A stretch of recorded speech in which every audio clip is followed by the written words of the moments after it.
resolution in committee instead of having it read and presented on the Senate floor. I think that that demeans the process. I'm kind of new to the Senate, so I wasn't aware that this was a tactical move that could be made to chill and silence the importance of this resolution. I represent Arapahoe County in Aurora, and we have a high number of refugees that are my friends, they are my neighbors, they own businesses. And I can tell you that they would be somewhat insulted by the approach that's being taken by this, presenting this resolution in this fashion, in this way. Now I'm gonna read the resolution just out of courtesy and respect. And so I'm gonna take this opportunity to read the resolution just like it would have happened if it was on the floor. And I'm gonna ask my colleague to help me, and then I'm gonna close it up with some additional remarks. House Joint Resolution 17-1013, urging the immediate repeal of the executive order regarding the entry of foreign nationals into the United States that was issued by the President of the United States on January the 27th, 2017. Whereas, since its founding, the United States of America has been a nation of immigrants, and whereas, throughout its history, the United States of America has welcomed people seeking refuge from war, famine, terrorism, and other occurring incidents in the nation. Whereas, in 1948, Congress passed the Federal Displacement, my nose is running. Whereas in 1948, Congress passed the Federal Displacement Persons Act of 1948 following World War II to aid in the settlement of 400,000 displaced persons, and there's some at the sergeant's desk. Whereas the United States joined 145 other nations and parties to the 1967 United Nations Protocol on the Status of Refugees. Thank you.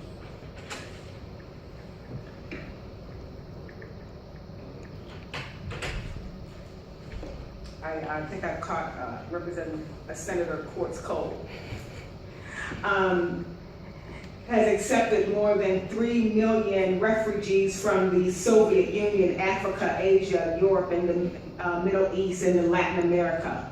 And whereas throughout its history in the United States has benefited from the significant contributions of immigrants, asylum seekers, refugees who have become scientists, inventors, and entrepreneurs. And whereas President Donald J. Trump signed a sweeping executive order on Friday, January the 27th, 2017, January the 17th executive order that blocks as many as 280,000 people from entering the United States. Whereas the January 27th executive order prohibits entry of any refugee awaiting for resettlement in the United States for 120 days, including refugees who have already received visas. And whereas January 27th executive order also bars citizens from 7 primary Muslim countries, and it identifies the 7 countries from entering the United States for 90 days, including students and workers who have already received visas. And whereas January 27th executive order bars entry by all Syrian refugees into the United States for an indefinite period of time, including people who are already received visas. And whereas since its signing, the January 27th executive order has had a great impact on individuals, families, and businesses around the globe.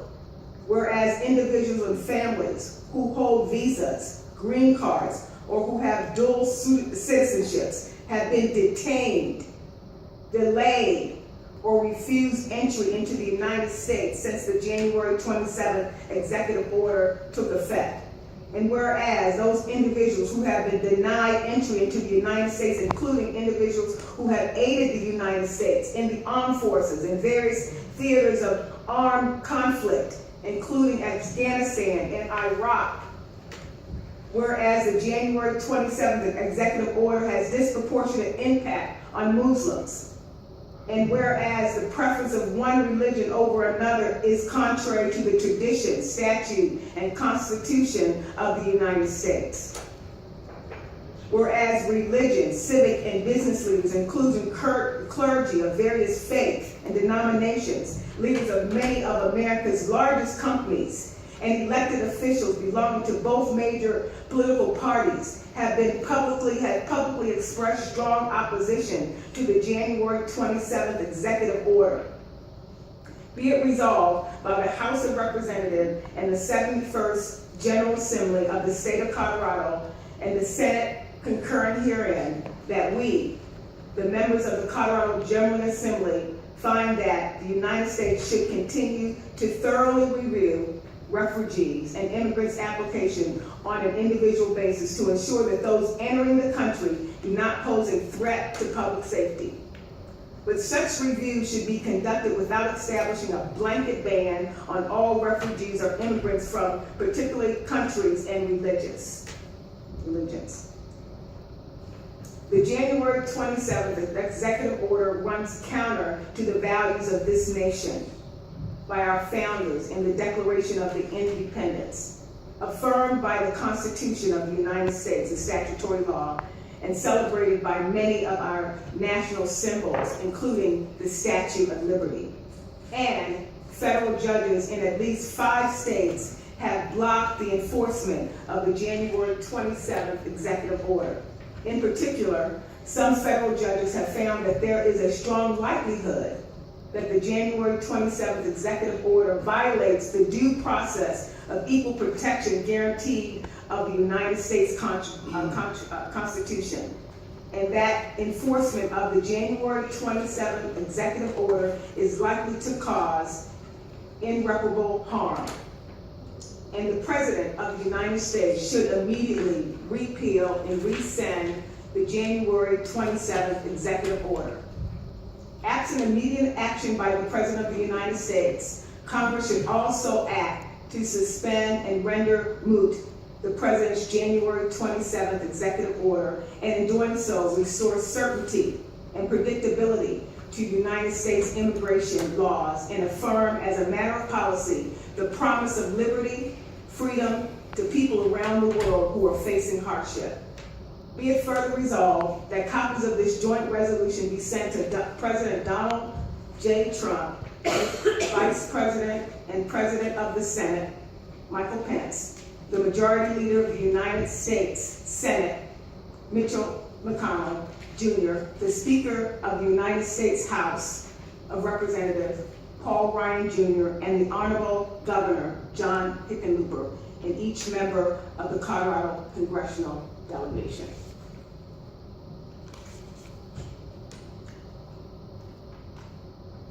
I'd like to take this time to talk about my community since the signing of this executive order. When the executive order came down on January the 27th, like many people, I was surprised and saddened and shocked by what was taking place across our nation. You probably saw the news reports as well.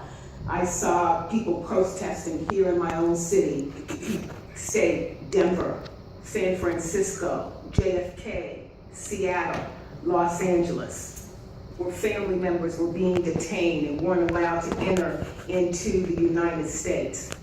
This executive order has caused tremendous stress and separations of families. I represent a community that is rich in diversity. In fact, last year in 2016, over 1,100 refugees decided to resettle in Aurora.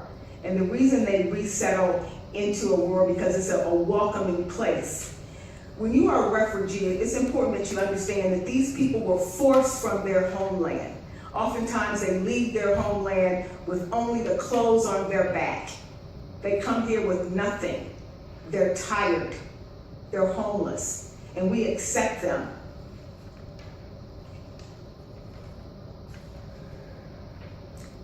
Also in Aurora, in our public schools, these kids attend those schools. And in Aurora, the school district there tells me that over 138 different languages are spoken there.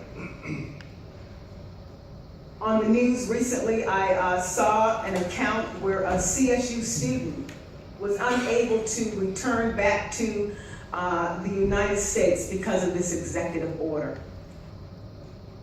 I have Anschutz Medical Center, where we have so many doctors and scientists that are working there. And many of their families are being separated and dreams are being deferred because of this action that was taken by the President of the United States.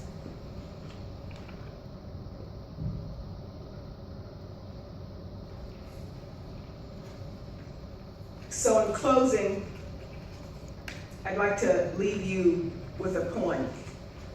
And I'm also reminded of a quote from Martin Luther King that says something on lines like, people remember your actions, but they truly remember when you're silent. It's important that we do not remain silent when we see the inequities that are going on around us. We have to lend voice to those things.